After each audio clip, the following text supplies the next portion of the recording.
So this is it. I'm on the journey to attempt a sub 7 minute full lap time of the world's most notorious circuit, the Nurburgring.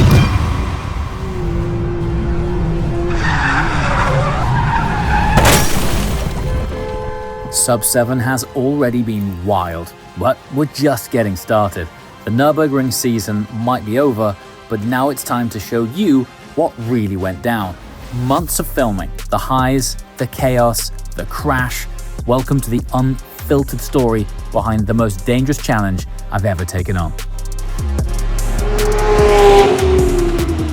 But in order to film this series, we needed some new gear. So day one of literally driving to the Nurburgring to start this challenge, we stopped off at Cinegear Pro to check out some industry-leading camera gear. Thanks for getting this in so last minute, buddy. No problem. Cool it's worth logo. it. I need to get a sub 7 logo like that. That's awesome. Yeah, you got there's look sub 7 at logo. Oh, buddy, look at this. Nice. So how long have you guys been here? We've been in operation for 12 years. Wow. And we've been here for the past 2.5 years. Nice. The empty warehouse built up the mezzanine. We got a full editing suite and so cool. built everything out. But the main thing for you being here is to be able to see all of the different levels of production that you've already done. Yeah. But everything that's possible with Tilta and Cinegear Pro. Imagine doing a lap in this.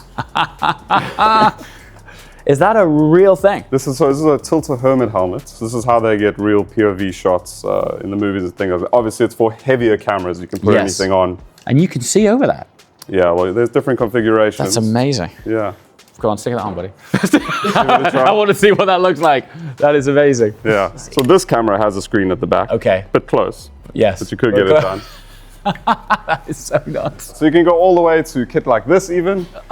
Which is a middle ground. Okay. That's super cool. But the kit that you've already got is the smaller Hydra Mini arm. That works so well. Or the Osmo and things like that, which is more in line with what you guys do in the way you film. Yeah. Well, how we do it is like we'll end up on this drive down now. Yeah. I know we're going to end up on the edge of the Eiffel region, and those mountain roads are great. So instead of stopping over and having to have a full rig, we get the Tilta rig, suck it on. Osmo 3. Yeah. It's crazy. It's phenomenal, right? Unbelievable, dude. Yeah. It's really mad. And we've tried a few different rigs, but this thing, we stuck it on. We actually tracked off the back of the center wing. I think that's gonna be coming in handy a lot. All of a sudden, I guess it makes a lot of vehicles that are inconvenient tracking cars. Yeah, and that thing is stiff as a board on a country road in Scotland, and it looks like you're on a flipping magic carpet. And when you're braking, hitting the brake and the wing comes up? Yeah, braking the wing comes up, it just levels itself out. It's crazy, mate. So I appreciate you guys getting all of this stuff in for us. No problem. This should make your lives a lot easier. So this is an assembled kit, basically. Cage, your phone goes in here. Yeah.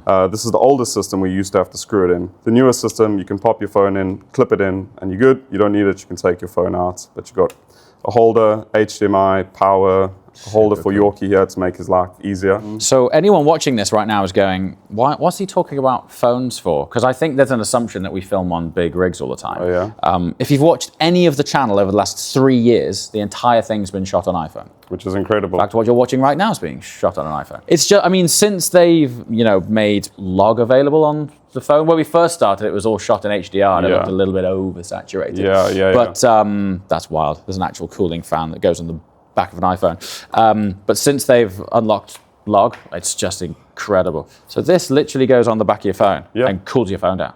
Exactly. And that's all powered within the system. So this battery this handle actually has an integrated battery.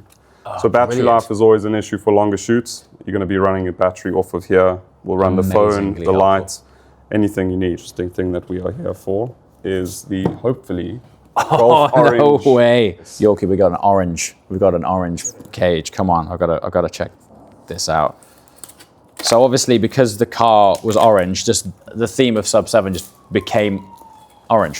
So come on, I know the person the most excited for this is Yorkie by far and away.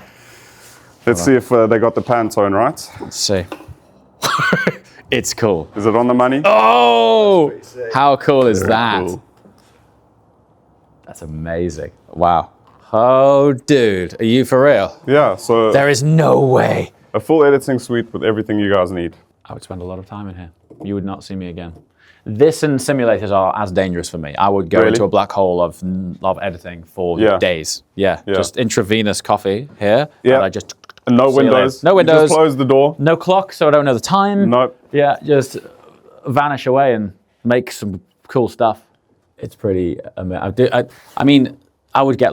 you'd never leave here because I'd be like, oh, what does this look like? You spend hours and hours and hours fiddling and twiddling with what you can do to tweak the image and make it as good as possible.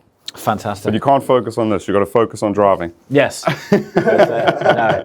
Same as the Osmo. It's not going to work now because I haven't got it set up, but you can track it. Oh, brilliant. Look, so I'll just... now it's tracking. Check. It is tracking. It's tracking. How phenomenal is that, right? That's so good. It already feels like a skill. Yeah. Straight away. I mean, normally you'd have I was just spilling coffee all over myself. Brilliant. Oh! Invoice in the post. Look, here we go. Oh, he's off. He's going, leaving past the bins and GT3. Man, take someone's head off with this. It's crazy. Look at the articulation on that 4D, bro. It's nuts. Oh, yes. You see it mechanically changing NDs. Yeah. That's bonkers. And this is shooting in 8K. Okay, all right. Wow, you need to be a real team to make this work, don't you? Okay, it's tracking now. There, it's tracking. Okay, that's better. Oh, it's out of frame. Hold on. Clearly did not spend enough time playing PlayStation to get this right. Oh, come on. The observation in me right now is this here is bigger than our entire rig to film the entire channel with.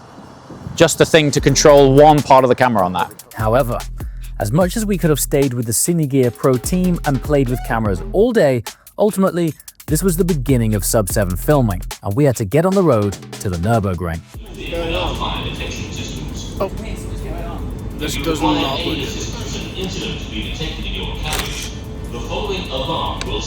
These are mega. It's really interesting because the sort of ideal operating window of a Michelin Pilot Sport Cup 2, for example, goes between 80 degrees C and 110 degrees C. These start at around 5 degrees C. So the silica and the compound in these is kind of always on. And actually, because you're thinking of these as a wet tire, you don't actually think of the temperature. You just think of them being ideal when it rains and there's standing water. Actually, they're an amazing tire when it's just cold. So when the surface is cold, you don't even need wet or damp. They just switch on super early. So actually, while you associate a GT3 RS with running a Cup 2 or a Cup 2R, brilliant on track, if you want to use your RS on the road generally, I'm blown away by these things. Like the front end grip, the displacement of water when it is raining and you're going through standing water, you're almost driving this like a Dakar. It's bonkers. Okay, so Yorkie and Cal, camera crew, are off in the sunset. I just got caught up in some traffic, but I was just having a moment of chill. And I don't know, I guess it's just kind of hit me that this is very real and it's really happening. I mean, I'm in the car on my own.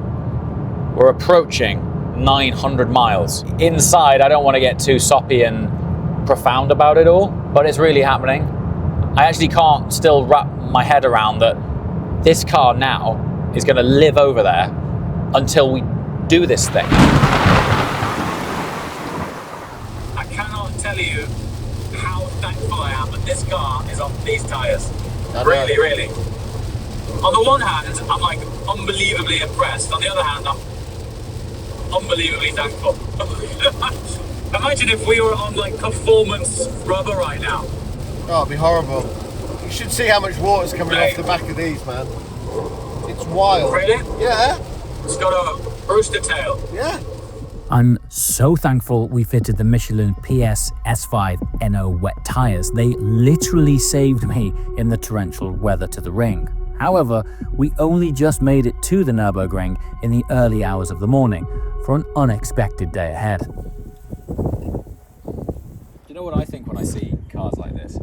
Obviously the car's beautiful, but I think about how times were different when, like, the first person to have sat in that seat, life was different, man. Like, it was just a totally different thing. It's funny, the juxtaposing scenario that epitomizes that is a USB charging pack on the seat of that car. Yeah, like, when this was made, it wasn't even fathomable that we'd be traveling around with these little devices capturing things. It's very cool. Is breakfast finished? Ah. On the Nurburgring, you always get the unexpected. Huh? You come on a hill, and after the hill, you have a corner which you did not know it was there before, and that's very surprising all the time. So, about 73 curves on the ring, and all have a surprise for you. It's great that you've said 73 because I also think it's 73, but I've never been able to get someone to agree with me. You're the first one who said it spontaneously.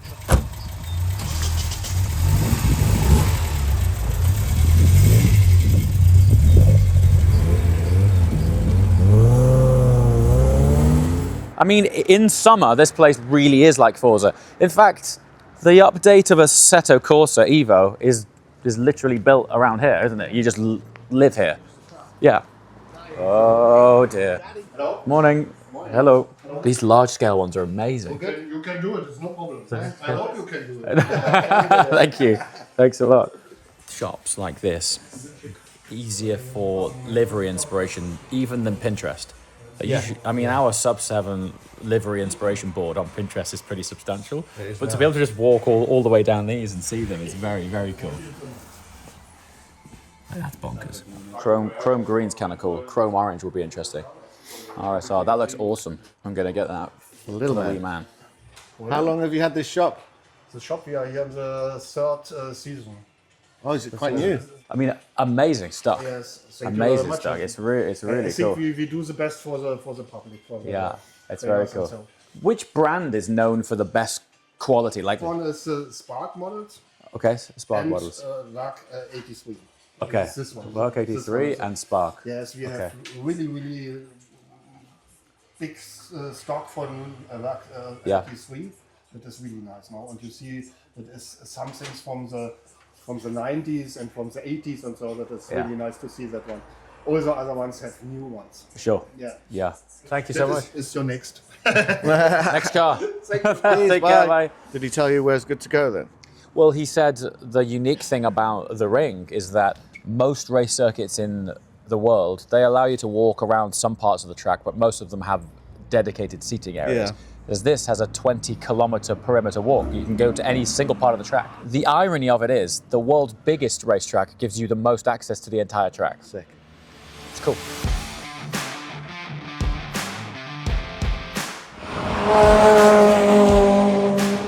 First thing we need is more days like this. Being here, it just, I don't know, it's a really obvious statement, but it makes it really real. Exciting things like smelling these brakes and smelling hot tires and things. Also, now I'm here, from a filming point of view, I mean, it'd be really nice to get sections like this. And we're gonna have to get some different lenses. I really hope we have lots of days like this.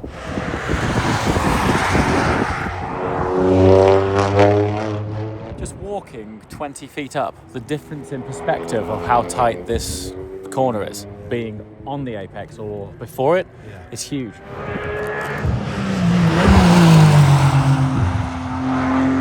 We're gonna need some mountain bikes. That is the way to do it. Hey guys. Mountain biking and motorsport, like within 20 feet of each other. It's the coolest place. You forget, if we were to mute the audio now, you're just in a beautiful countryside walk. We'll put some birds over it.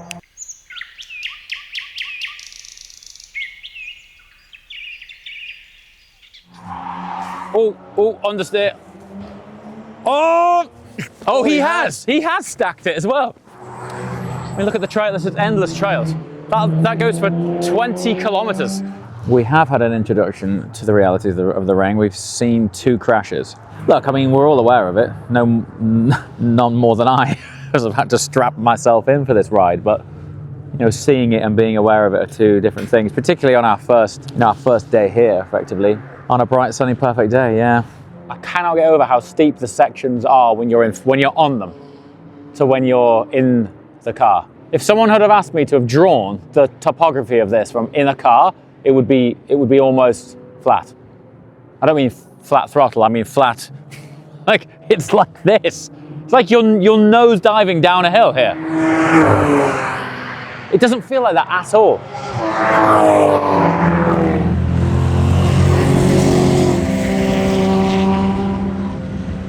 Cold, wet Sunday. There's another Ferrari. And it's busy. There is another Ferrari. You don't get a lot of Ferraris here. Well, I was going to park in there, but clearly there's not a lot of space. No. Can we just walk in there? Yeah, we can just walk in. We'll go and park. We'll go and park down here on that big car park where everyone else is parked. A lot of M2s. A lot of BMWs come to the ring. The sort of general ballpark tool of choice is a BMW or a Porsche. And when I say BMW, M2s or GT3s. While we are here to start a wild challenge, the Nurburgring is more than just laps. It's all about the people. So we're taking a visit to the very heart of the ring to soak in the local car culture. It's even more unique when you're here and you actually witness that technically right now, this is a toll road. So there's a very big difference between track days and what's happening today. When you go out on that road now, even though there's no speed limit as such, it's classed as a road, like the M6 toll, right? It's classed as a toll road. You go in there, you buy a toll ticket, toll pass, and then people just go around and do laps. How are you guys doing? Hi. Good to meet you. Hi. You've come from Portugal. Yeah. How are you doing, man? Really? You drove from Portugal? Yeah. That's commitment. 2,000 kilometers. And how often are you guys here? We are leaving the cars here for the season, first time. Perfect. That's exactly what I do. The beginning of the season, I bring the car over, leave it, because 2,000 kilometers for you is not feasible. So, yeah. To come back home like Very after cool. 10 days, Yeah? it's not possible. And how long have you been coming here? Like in the 2 years? Yeah. 2 years. Okay, so you got bitten by the bug early then, because 2 years to decide to keep a car here is cool. Yeah. So I assume then with you guys keeping a car here, you'll be in and out a lot. Yeah, Yeah? for sure. Mega. Once a month at least. Once a month? Yeah. That's cool.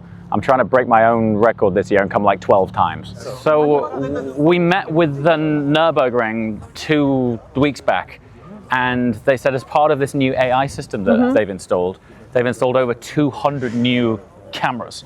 This year? Yeah, so Last year was, last year 100, I and think. yes. Oh, So okay. then on the next wave, so there's a combined 200 cameras, Yeah. and this season they're like training it. So Oh, okay. in HQ, every time that there's a crash, they'll mark it and flag it. Yeah. Every time like a bird flies by, they'll go, not a thing. And Not, this is not you. work. Yeah. Very cool. So It's how long have my you had it little for? baby. I've had it for 2 years. 2 years. I bought it completely stock. If you see a Okay. picture of it, it's not the same car at all. And so you've been building this gradually over 2 years. Yeah. So come on, tell me, what's under this thing? Look, it's not Oh the wow, same very car. different. Okay. Yeah. Very Yeah. different. I mean, as a platform, they're fantastic cars, This car aren't they? was a record on the lap. Yeah. Here it's 6:55. It was Christian Evo. He's from Spain. Yes. And he got the record on the M3 F80. How cool is that? So yeah, it means something. it moves. It moves. It's not only the car, of course, it's the driver, but Yeah. this car has so much potential. I'm assuming because you're leaving the cars here, you have built it for the ring. Definitely.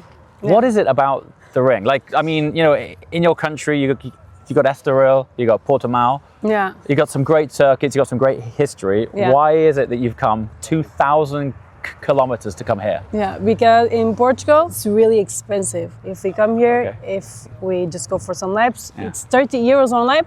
Yes. And if we rent a season card, you can rent a season card for the Sunday for 150 euros. Yeah. So And just you go. just leave the car, you pay that amount, and you go on track all day. Just keep laughing. In Portugal, That's very it's cool. it's really small circuits, Right. and this it's so special. You get Definitely. bitten by Definitely. the ring, and then you end Yeah. up spending thousands on on your BMW. Never ending.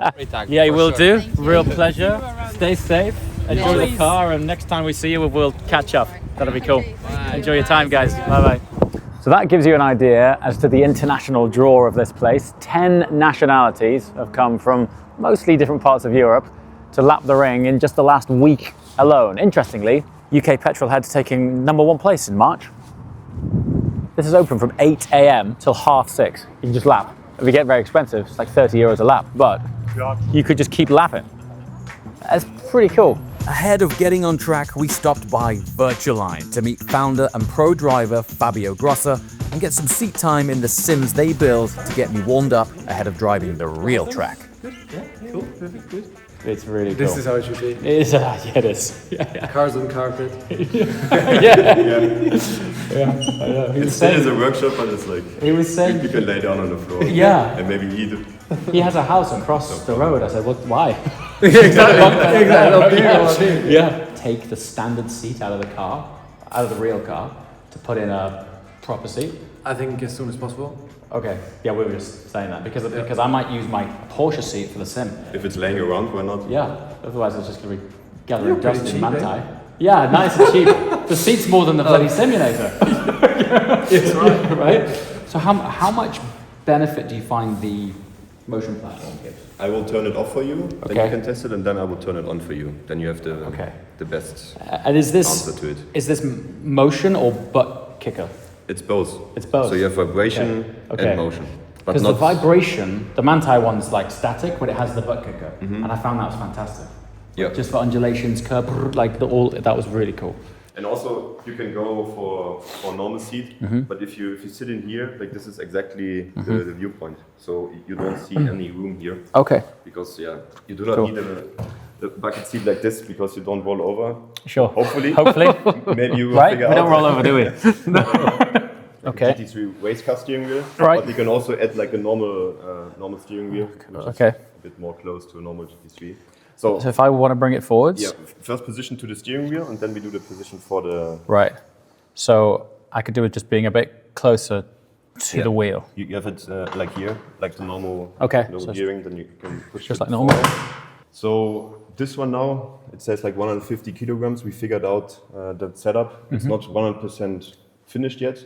Right. But we watched the onboards from a GT3 RS 992 and figured out all the corner speeds and also the braking. So this one is a bit more adapted to the road car. So you take a GT3R as a platform, yes, and you add 150 kg to 150 kilograms, also doing like the alignment. Okay. And that's interesting. We tested out a lot to feel a bit more like the street car, because for sure if you take the GT3R, then it will be much faster. There's no point. Than the road car. Sub 7, mate. Straight in. Just here. And then, all right. Then you know already. Okay. And that's us. Okay. Cool. You also have a. We have here. Just go on the brake real quick, and then you see like. Oh yeah, I see how much you're braking. Do we have cold or warm tires? It's cold. All right. iRacing it needs like 5 to 10 corners until they warm up a bit, and then after half a lap they're completely there. Okay. So Lars, you're gonna have to tell me which curbs I should stay off. Now you're driving it looks half decent, mate. You're driving with the door open. That's the problem. Oh, there you go. I knew I could feel the drag. Now it's getting better. Like minimum speeds and everything, like grip-wise, this is like same as the street car. How is it? Like maybe 90 to 95%. Okay. Because if you take it completely stock from iRacing, then for sure it's way faster. But with that setup, it's good. The thing that I find the most challenging, and this isn't with this sim, this is with sims generally, is the feeling of speed on this and every sim I've tried feels much slower. So I'm going into corners thinking I've got way more than I have. Yeah, but that's never going to go away. No, it's not, no. Ironically, I have to slow it down a bit. you can just stand still for a second. Yeah. I can run a different setup because this is what like 50% of the people feel. Right. So if you go for much more field of view, then it feels more faster and a bit more. Oh, very cool. Yeah, how weird is that? Time lapse. That's really strange. I don't know the physics behind that, but it works. Is it better? Yeah. Well, it looks better. Just giving me the perception of what the speed probably is.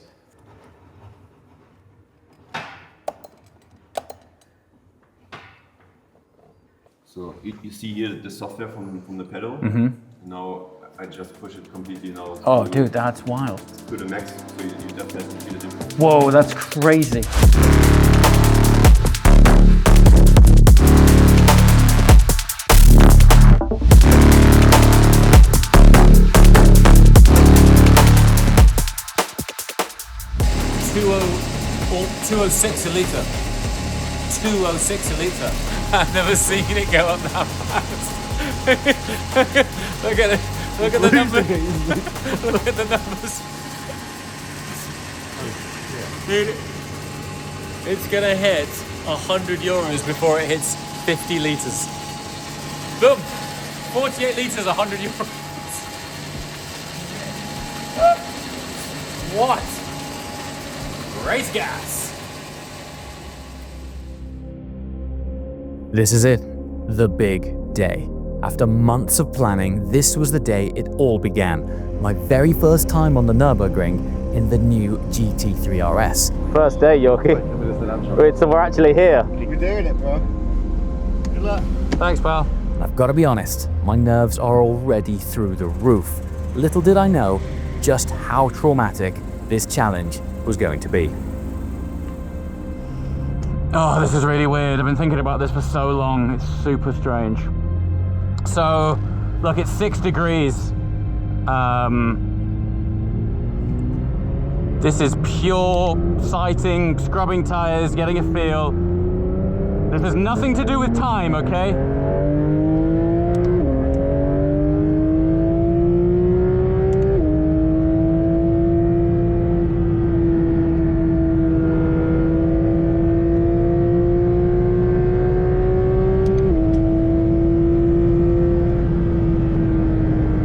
I need to drag the brake a little bit just to get some temp in the brakes. So these Cup 2Rs got fitted last night, so we're just here to get some temp in. Remind myself of the track and how it feels.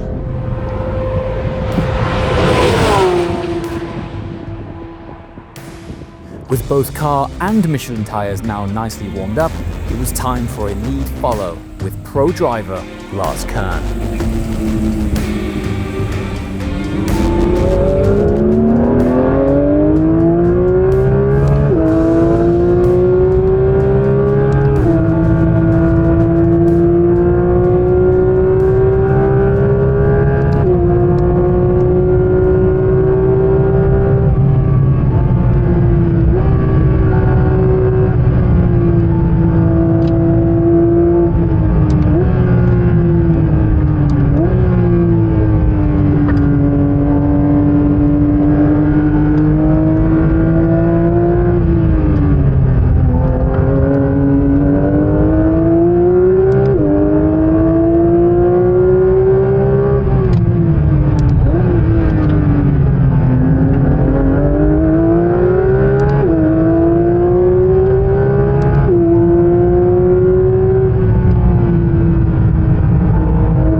That moment was just incredible.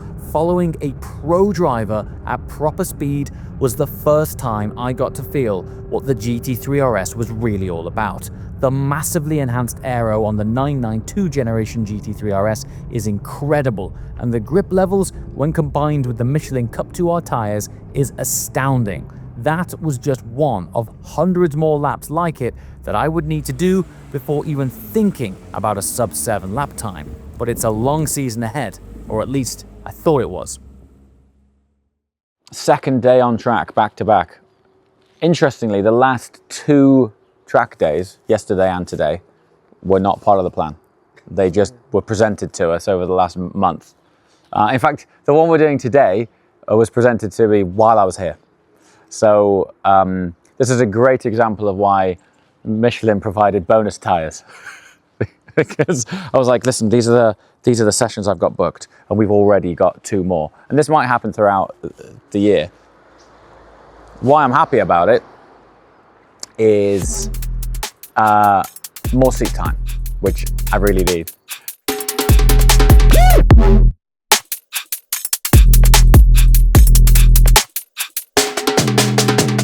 Right, so the reason I'm doing this is because with these underinflated pressures, if I put the load through it that I need to get the pressures up, you could risk damaging the sidewall on the tire by like sort of rolling over on it.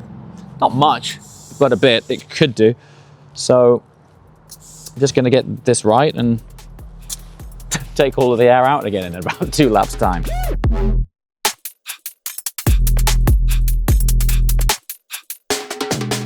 Track day 1.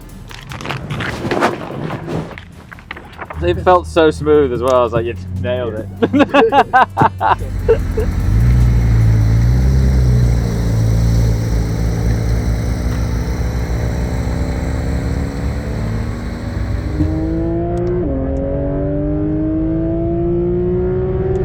So we're short shifting because right now we don't have the temperature to find the grip.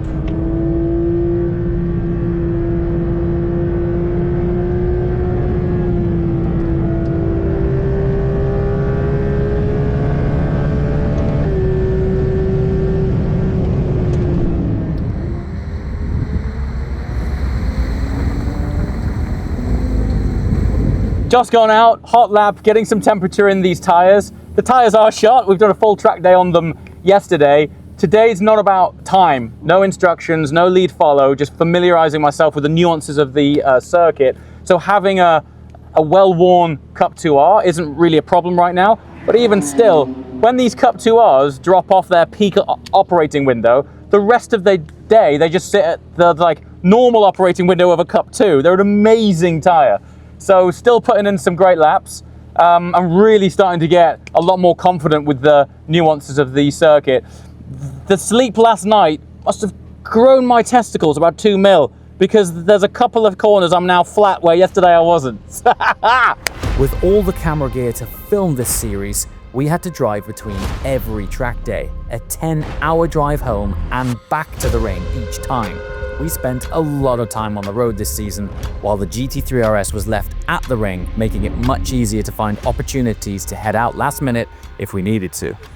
We started at the beginning of this series, I was like, I'm gonna keep every receipt. Yeah. And then at the end, at the very end, we're gonna do like a sit down and go, what did that lap come down to? Yeah, like how much did it cost? That's interesting, right? Starting with the car, because that's the tool that you need. And then we were gonna do everything from like fuel for driving down here, support car, channel tunnel, tickets, hotels, you know, all of that stuff, right? And then insurance. So let's just, I mean, I don't mind sharing it, but how much have we been quoted to insure the lap? 1 lap. So the lap, the attempt of sub 7, it's coming in at just over 17 grand for that one. For that lap? Yeah, to cover that. Yeah. You know, getting there, actually finding the insurance, you know, was one of the hardest things Sloan private clients had to do. Someone to agree to it? Yeah, someone to agree to it. We have a product for race, track, Nurburgring, all over Europe, which is brilliant. But then we throw in that you're actually going to be pushing it as hard as you possibly can to beat a time. How many? That was a long How many did you? Sure. How many of those have you had? Yeah, quite a few. Quite a few. Yeah, I've never been laughed at so much. Which is saying something. No, but no, we found someone sensible who gets it, who's on, interested in the journey, and as am I. That's interesting. So okay. yeah, that's definitely part of it. Car still feels good, but that lap was messy lap. Okay. It wasn't a good lap. Yellow. Still yellow. Was it gripping the wheel too much? Okay. I'm conscious of that. Like I can feel it in my arms that I'm a bit too tense. Yeah. You can do it mid-corner where you're like, yeah. Maybe. Bring this little. But just jump out. Yeah. Just chill for a couple of minutes and then go again. But I'm definitely more tense today. Why? I don't know why.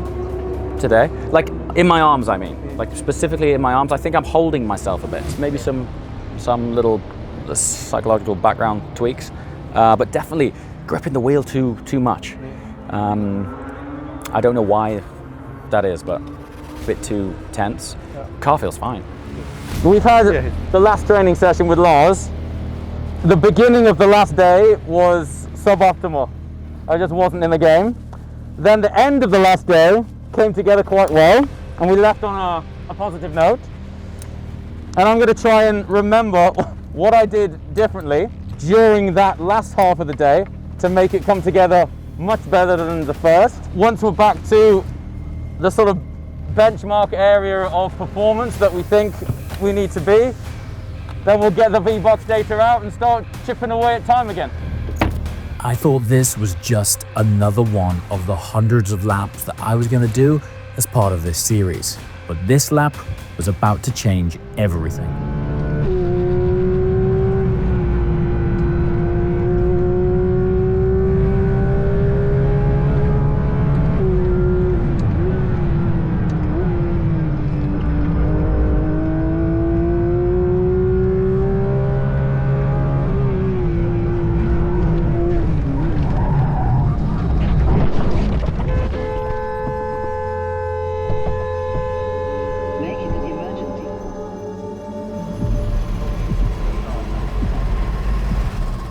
Are you alright?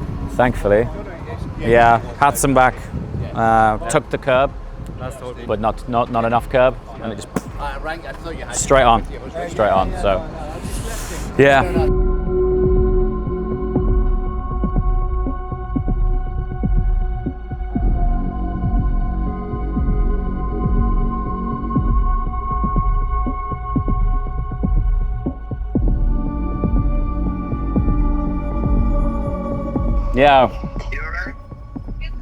Yeah, I'm okay physically, which is the main thing, for sure. That photo on the feed, and I just get a heart attack.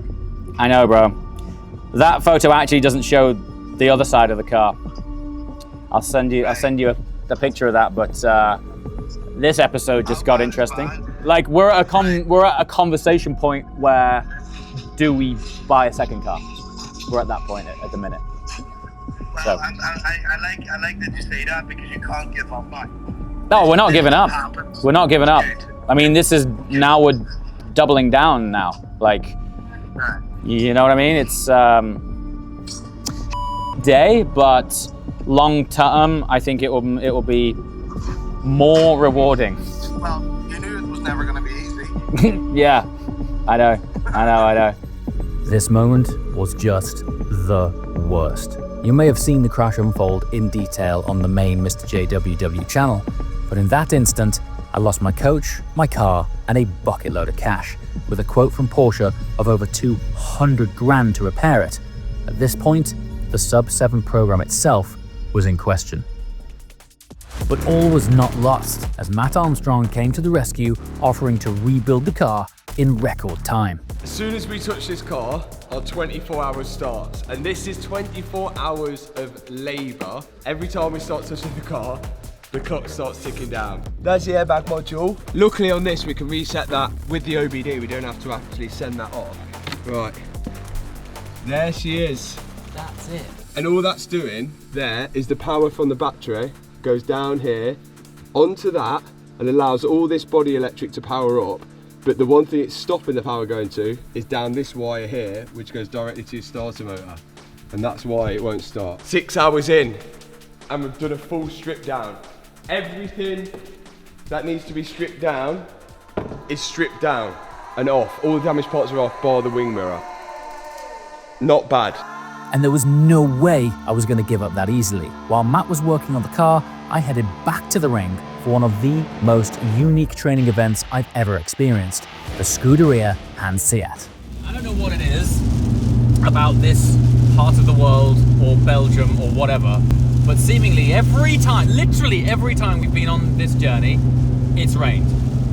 Only last time we were on a set of the new Michelin PS S5 NOs, which, oh, do not like that, which were a literal wet weather track day tire. Like, the displacement ability of that tire was incredible. Like, we were going through weather worse than this, keeping up with the SUVs.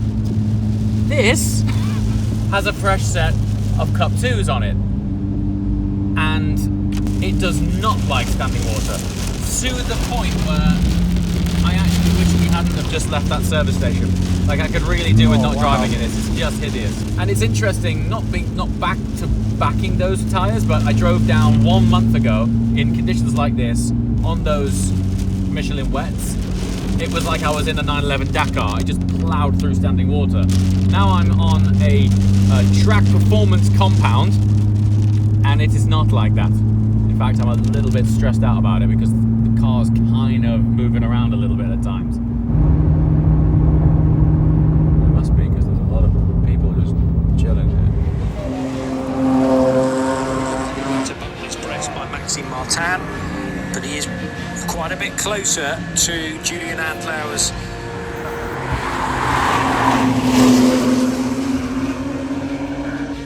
The Scuderia Hanseatic is the oldest training school at the Nurburgring, dating back to the 1950s, and today offers one of the most valuable driver improvement courses available, which includes section training and even driving the ring backwards.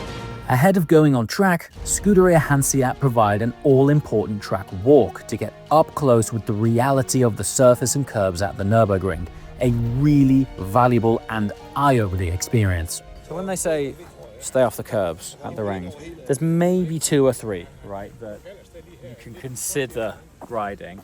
The more obvious 2 are the left, right through Whipperman. Depending on the car you're in, I've been advised to avoid curb 1 and potentially go through curb 2, which has been working for me so far. This is one of those ones that you want to avoid. Look at the size of it. It's really hard to... You don't see the scale of it at all when you're actually in the car. And sometimes your tire will just roll up the edge here and it feels like just like a bit of a nudge. And that is actually quite dangerous to feel that, because you think, oh, curb's not that bad, until you get up here. And then you end up there. I was in the barrier, and some guys, they went over the barrier. I mean, it's like one of the most defining corners of the whole circuit. And the most when you're iconic. in it as well, I mean, it really does feel, as it looks, like you're so banked, just like you're in the Indy 500 or something. It's crazy. I'm not joking when I say I'm so every time I enter the gate here and I drive onto this piece of tarmac, I'm so thankful this place even exists. I mean, look at it. Imagine this place didn't exist and someone put forward the planning application for it. That's just to contextualize how absolutely insane this is. It doesn't need me to tell you how it would never get signed off ever. It just so happens that it was built, 100 years ago. And it's here in one of the most beautiful settings. It's the longest track in the world. And we gotta respect it, man. Like, we just got to appreciate what this is. And it even taking into account as well off the ring, right? So people come here to enjoy it. But around this area, I mean, I've said it countless times now, it's starting to sound like a broken record, but it's like real life Forza Horizon here. But the problem is, since we've been here, I've seen people taking the piss, frankly, like drifting around roundabouts and ragging it up Nurburgring Boulevard. And we all like the sound of a good car, but you're like 50 feet from the track. Just do it on the track, because one day something will happen and it'll put this miraculous stretch of tarmac that all of us enjoy from all over the world at risk. If you haven't been here, come here, but come here respectfully understanding what it is. I mean, I've learned a lot in these last few months, and every time I come here, moments like this, I'm just pinch myself that this stretch of tarmac exists. And we've got to love it, nurture it, respect it, and look after ourselves. We're already entering the ring backwards. So this is the exit of the circuit, and our group is starting on the Dottinger Straight, which is super cool. It's kind of wild. Section training is what this is all about. The ring is a long lap, almost 13 miles. So to practice a particular corner, you have a 13-mile loop until you return to that corner to try it again. With Scuderia Hanseat, the ring is split into eighths, and you loop each section over and over again while each corner is occupied by a pro driver who monitors your driving and gives you real-time feedback each time you make the loop. Of course, to make the loop, you have to drive each section backwards to start it all over again. A very cool and very weird experience. So look at this, this is the craziest. Look how steep it is. We have second bit of feedback here. It's double apex corner. You aim for the first curb here. So as soon as you come out here, you try to prep your car as much as you can on the right, and then really aim for the first curb. For example here, just one of the coaches casually giving me feedback is none other than Nico Müller, multiple class winner at the 24 Hours of Nurburgring and current International GT Open Porsche racing driver. You don't get that quality of coaching in many places. Okay, so now we're heading backwards through Hatzenbach section. Look at the camber, you don't really see it on the way down as much as you do on the way up. We'll just find a new section. Some places are easier to turn around than others. It's really interesting exercise doing this. The value you would expect would be majoritively from the driving itself, and certainly that's there. But you get a huge amount of value from the nuanced details of exploring the track on your way back, getting out of the car, looking at the nuances, and just piecing all of that knowledge together around a lap. Super interesting. Totally fresh perspective. It's very cool.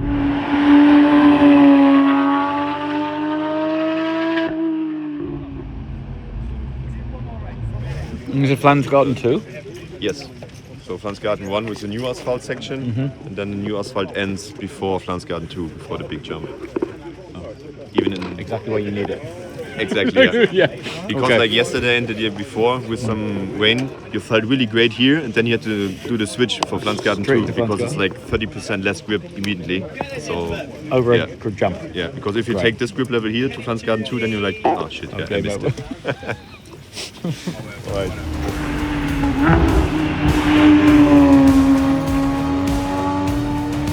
Right guys, welcome to the Hatzenbach area, obviously the start of the Nordschleife. This is generally, obviously, when we're racing, when the fun really starts.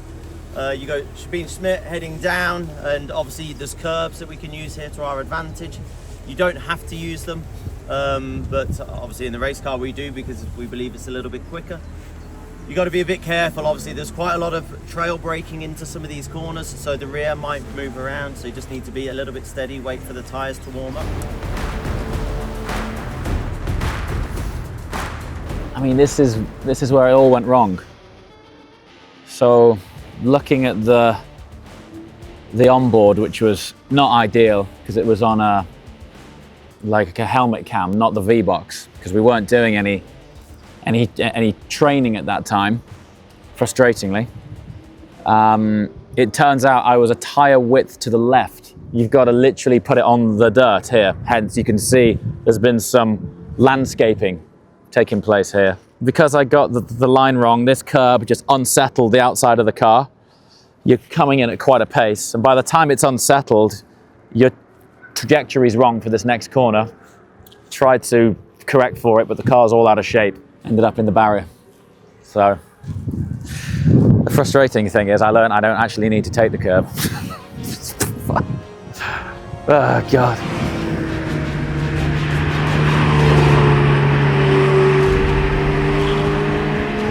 I always try and force it. When I come out of that previous corner, I force it over to the left. You can also try and ride the curb a little bit and see what you think.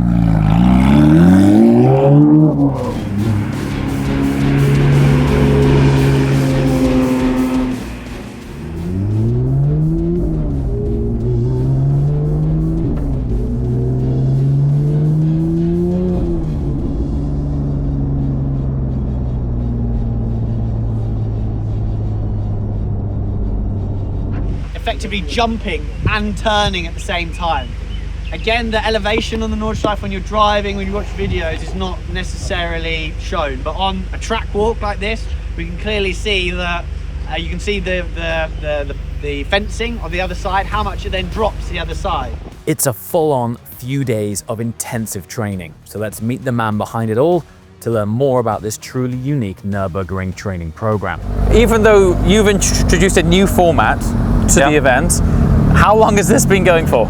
It's been going on since 1958. Most of the guys that are here driving wasn't even born when we started this.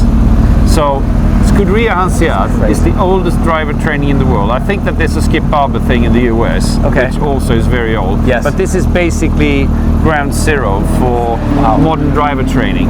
And you've had fantastic instructors over the years. Sterling Moss has been an instructor here. Really? Yeah. And all the big names. Magic. So, fabulous. Yeah.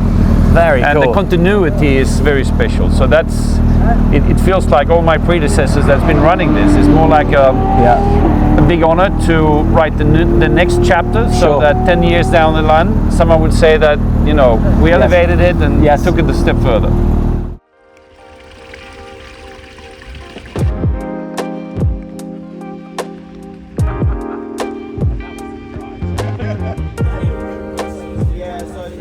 This is our telematics device. It is able to be connected to two combustors at the same time. Okay. It has, of course, a GNSS module, a 4G module, a very good accelerometer and gyroscope, and we collect all the data here and send to our friends on grip at 25 Hertz. What we are getting right now is we do the connection to the CAN bus network of the cars using inductors. So it's a device that we just clamp the wires without removing the insulation or anything like that. Okay. So it's totally harmless to the car. So it connects conductively. You don't have to like fuse any wires. Exactly. That's We cool. just need Nice. to rug the wires. Yeah. Without reaching the copper itself. Very cool. And by induction, we can read everything that is passing the network. We collect all the data, put it here, and send to grip.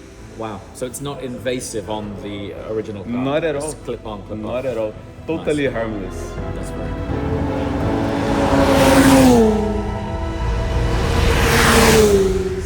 It's the final lap. Basically, all the cars, if they want, they can go out for one final lap, and they're going to go one by one. Hopefully, they'll be in this order, starting with Group 1, the 100s, and they should also hopefully be in this order, assuming that no one's overtaken another car during the lap. This sounds sweet, this does. Oh, he's on it. Overslowed it, looking good. Using all the track. Oh, beautiful, that's really good. So he didn't quite use all the track there.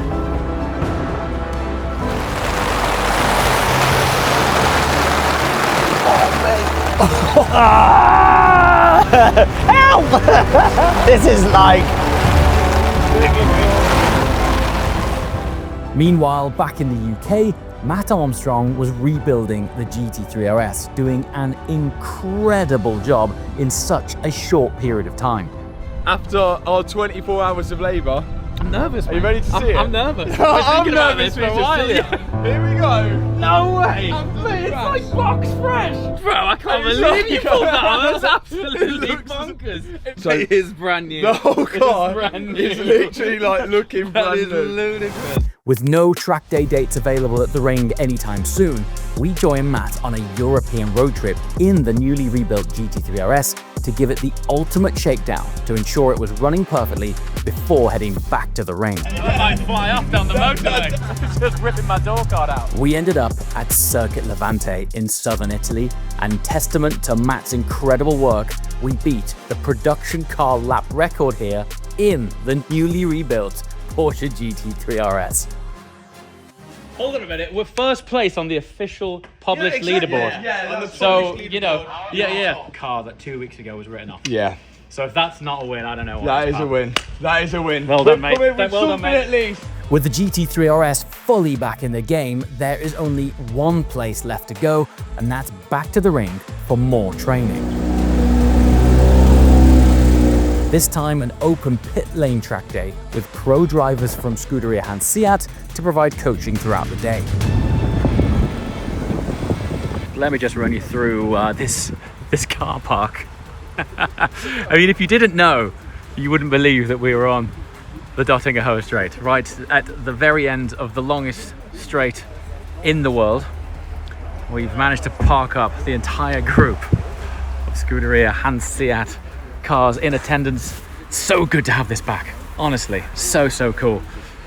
Look at this. So for context, anyone familiar with the ring, there's the bridge, and well, all the way down there somewhere is the gantry. And the magic really of this event is it brings cars from all over the world, even though they're 99% GT3s and GT3 RSs. They come from all over the world, such is the caliber of this really rare training occasion. It's funny because when you see something that isn't a Porsche like this, it really stands out. And it just keeps on going. Oh look, one more coloured isn't a Porsche. It just keeps on going, look, Porsches after Porsches after Porsches. I actually can't keep going, it just keeps on going, look, a flood of Porsches. What's really interesting about this event is Scuderia Hans Seat try to attract a very high standard of driving, to the extent that people actually submit their general lap timing and general lap pacing at the rink. And so pretty much everyone here is at least capable of an 8 or a sub-8 bridge to gantry. So everyone's got a very high standard of driving, and clearly everyone has a very high standard of cars too. It's just incredible. So here we are, there's the full Dottinger Hohe Straight, and we're now at the very back of the line, and you can see the bridge just there. What a spectacle, absolutely incredible.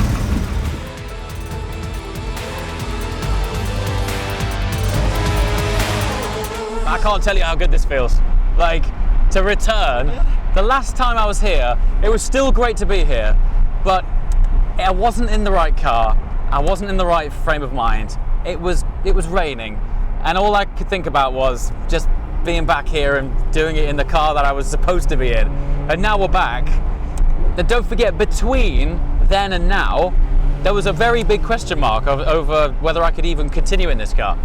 So, to have it back, have it here, really special. We're doing a track walk, which allows us to drive to sections of the track in groups of 10, in our own allocated groups, and stop, get out of the cars, basically unheard of, get out of the cars and do a track walk and inspect, effectively, what surface you're driving over. And this, I'm now driving where I crashed in this car 3 months ago. This car has never been here since. So the last time this was here, it ended up there. Very surreal. Very, very surreal. And the trials and tribulations and hurdles and challenges and bullshit that I've had to deal with between then and now has thrown this whole thing into question. So this is what's really unique about the Scuderia Hans Seat days, is that you've got open pit lane all day with pro level instructors.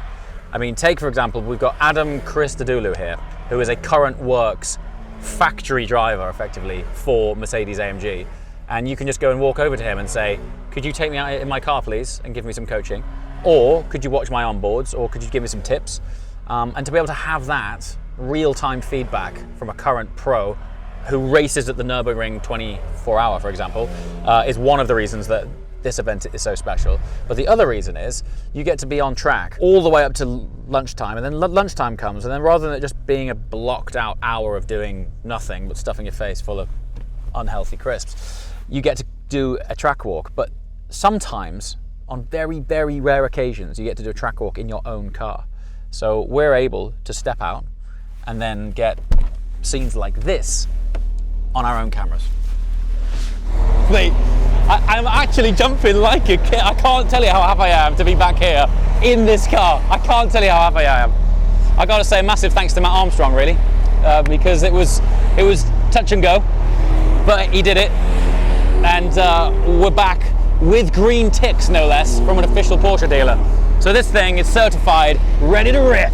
In what world would you be able to stand on the side of the Nurburgring with your cars parked up amongst some of the other most magnificent GT3 RSs, full Manti-Aero kit here, and watch the other 90 GT3s come by while you're just walking on the circuit, about to have some instruction by a pro? Super cool, super cool. Look at this, over yonder, look! There comes a fleet of Porsche. I can't tell you how happy I am, and look where we are. Normally as race drivers, especially on a professional level, you always do track walks for this particular reason. Because you want to see the elevation, you want to see curbs, you want to see, for example, probably nobody has ever noticed that it's so steep beyond it.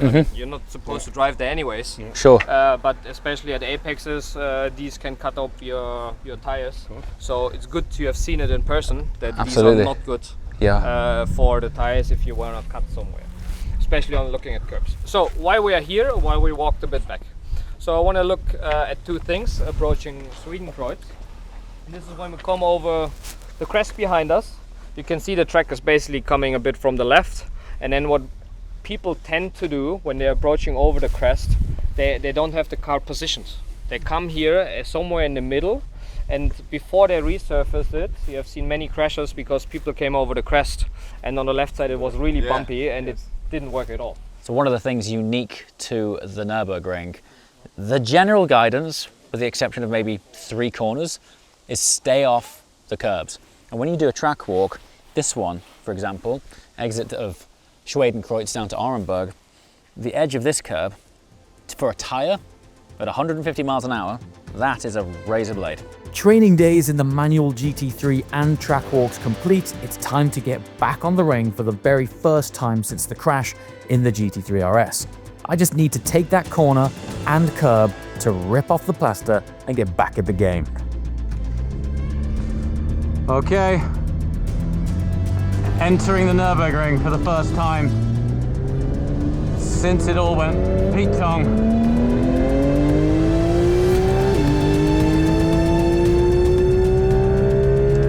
Now I'm not here to do anything other than just get in the zone. I'm on cold tires, cold car, cold brakes. To be honest with you, I'm on a bit of a cold brain really, because I've not been here for 3 months. So this is really about getting back on the saddle, re-familiarizing myself with the craziness that is this place. I'm gonna let this guy go. He's been here all day. I really just need to take this corner without any pressure. This is my first lap out. I've joined halfway through the day because I drove straight over from the UK this morning. And this, I've been thinking about this moment here for 3 months. I just need to get it out of the way. Right. Oh man. The feeling is all coming back. Here it is. The last time I came here, I ended up there. Okay, we're through, very steadily, but we're through. That's the whole point of coming back today. I know it wasn't fast, I know it wasn't furious, but it was important. The importance of today is nothing to do with anything other than just getting back in the saddle going around that corner successfully. Woo! It's good to be back, but also it's a pretty solid reminder as to how hardcore this track really is. What's that? Oh, that was I don't know really. It was like both really important and really terrifying all at the same time. But that lap was important to just break the seal, get back, start again. And from here we're rebuilding. So laps, just settle in, laps. Another crash, track closed again. Between coming in, bleeding tire pressures, and about to go out again, we've got another track closure. To be fair, these conditions are really deceptive because it's hot, but it's just rained. And you'll have a dry line, and then under the trees, you'll still have a damp line. And it can catch you out. Just when you think you're building up temperature, go through that cold, wet patch, gets all out of shape. Right, between laps, one of my favorite things to do is check out the car park. Now, you would be more than forgiven for thinking that this is a Porsche organized track day or even a Manthey organized track day. This is a Scuderia Handseat day, which means you can bring any car you want. Well, within reason, any brand you want. And yet, spot the BMW. There's one there. There's 100 cars, and I reckon 95 of them are a Porsche GT product of sorts, be it a GT4, GT3, GT3 RS, etc. We've got some classics. I guess a 996 is a classic now, 997s, but the majority of them seem to be new GT3s. I mean, that right there is a brand new Gen 2 992 GT3. We've got a PTS car over here. Now, the reason I'm pointing out this is because if you were ever questioning how rare or special PTS cars actually are, within this group of probably 95 GT3s, there might be 3 PTS cars here. There's this one. I've seen it's an oak metallic GT3 RS, and then there's my Gulf Orange. That's it.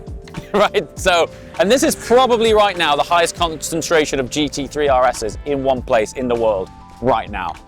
And there's just hardly any PTS cars. So that's interesting because to me it does demonstrate that PTS turns out to be a rare paint. You've got your own coffee shop at the ring. Yeah. Congrats, man. That's really cool. We're still waiting for the sign. It's almost done. Dude. So we can, here, it's actually being made now. Oh, wow. What's it called? Ristretto.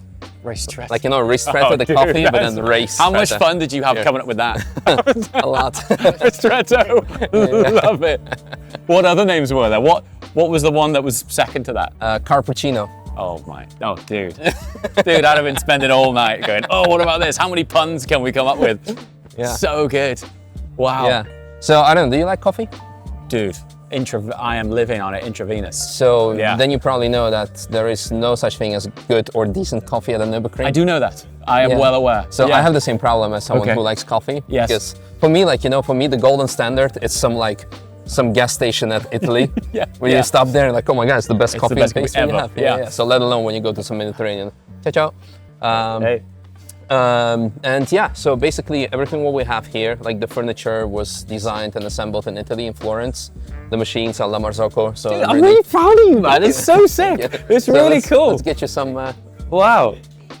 Now I know this is here. When I'm here, I will definitely be your best customer. Yeah. When I'm here. Sadly, I'm only here for like a few days at a time. Yeah. but yeah, this is great to know. So are you allowed to park here? Or have you got special exemption? I would need to ask for permission. Okay. So the gate was coincidentally open. If not, I would call and they would open it for me. Okay, cool. Actually, like in 2 weeks, together with BMW, we're organizing like a massive BMW 1M meeting. So the whole boulevard will be full of 1Ms. Dude, so and we can cool. do like car meets and car events here, and that's what we will be doing. Okay. So the cool thing about this, so you know, at first when I started this at this location, I'm like, oh, you cannot just like easily get here because you have the parking garage underneath. Downstairs, but you cannot just like park in front and get in. Sure. But this is good. Okay. Because I don't know if you know, like people like Podium Place and other like really coffee-oriented places, car-oriented coffee places. Yeah. At some point, you're just gonna have some assholes. It's gonna be crazy. People start drifting donuts, and people come always because of you and this. Sure. Like in here, they're not gonna have that issue. Like, so it's. What a great idea. All right, let me get you something. You like espresso? I like espresso. I like flat whites. Okay, I think I like caffeine actually. I want you to try our premium espresso. Okay. It's not cheap. It is not cheap. It's not cheap. I constantly keep saying this is the reason why I do not have a GT3 RS. Dude, honestly, I mean, the only reason that I have an appreciation for how much this stuff is many years ago, I was a partner in a paint protection film company, and we had a lounge, and we did a deal with La Marzocco. Yes. And these things are a deposit on a GT3 RS. It is. Literally. It is. Like, I mean, they are no joke. Yeah, absolutely.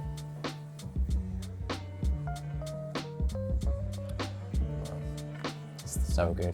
It's good? I never thought I'd taste one of these here. Yeah. It is Italian service station quality, which is the best quality, weirdly. It's not like a service station back home. Yes. But you got to try that. Yeah. That is something else. Do you taste the berries? I taste it all. Yeah, it's like it's full of flavor, actually. It's like a liquid cherry chocolate bar. So, after the Nurburgring's finest coffee, I'm following Misha to reset my mind back to the pace I was at before the crash. Yeah, so there's this, I guess, driver training technique called lead follow, where you will follow a similarly paced car and driver that basically gives you the confidence and psychological relief that the speed that we're going into this corner at is okay. And it sort of rips the plaster off first thing in the day, or particularly when you've got crash PTSD and you're like, I don't know about that. It's just really good being with someone fast, following them, and then them following you, and just having a good time with it relieves the pressure. And it's called lead follow, and I find it very helpful to just switch me on. We're gonna go out and follow Misha in the 992 GT3, which will be cool, and no doubt quite valuable following a guy who knows the ring so well. So it's always cool to do lead follows and pick up tips along the way.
That is not my line anymore.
guy through because he's having a good time.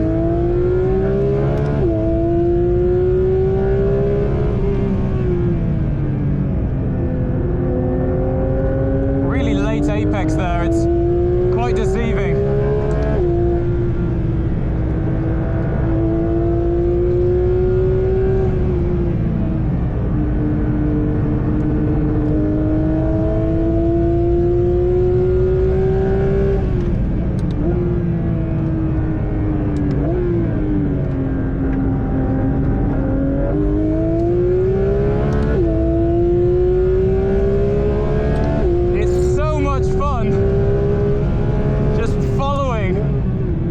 Cars or following your mate on the ring in 2 proper bits of kit. It's a lot of fun.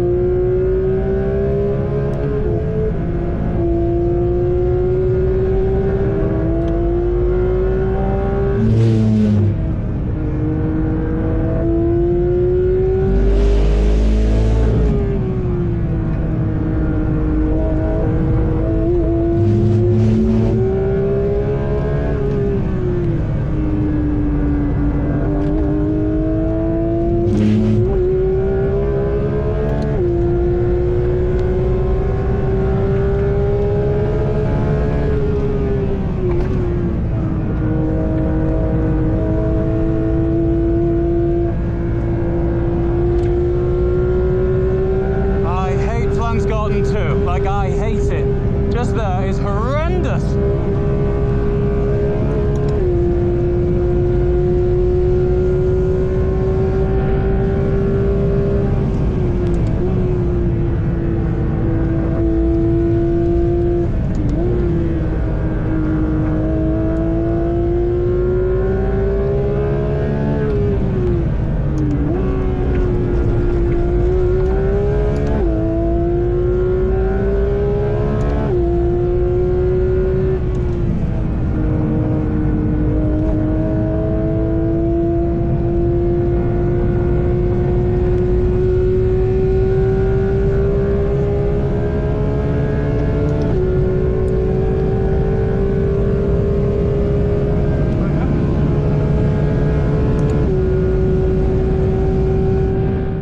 I just have the most fun following you. Yeah. It's great. It's cool, huh? It's so good.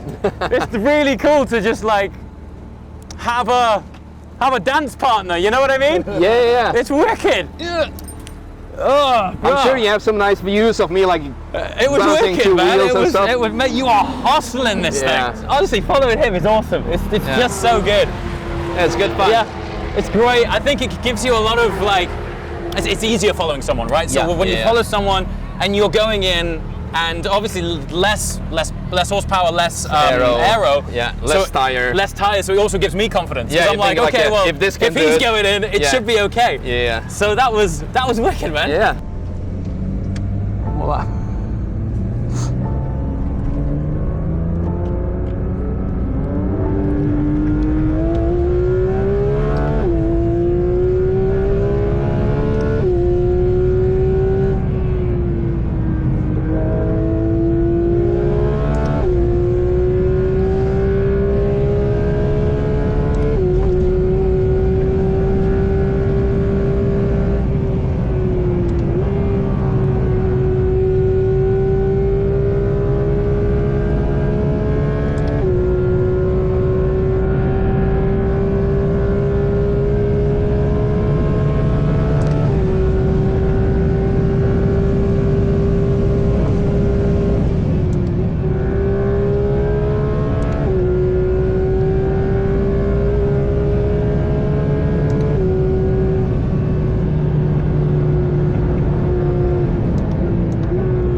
fun. Really cool. And this is now where we're at with Sub 7. Fabio Grossa is my new full-time coach, and Virtualine is my base. An incredible location at the ring with full workshop and simulated training support. The GT3 RS will reside here until Sub 7 concludes next season, but we've got a long way to go before then. So be sure to subscribe, stay tuned, we're just getting warmed up. Thanks to Fabio at Virtualine, we've got the coach, we've got the support, we've got the facility, and now all that's left to do is dig deep and almost restart this wild challenge, which is by far and away the hardest thing I've ever had to do in my life. Which reminds me, if there was ever a time to subscribe, it's right now, because things just got really interesting.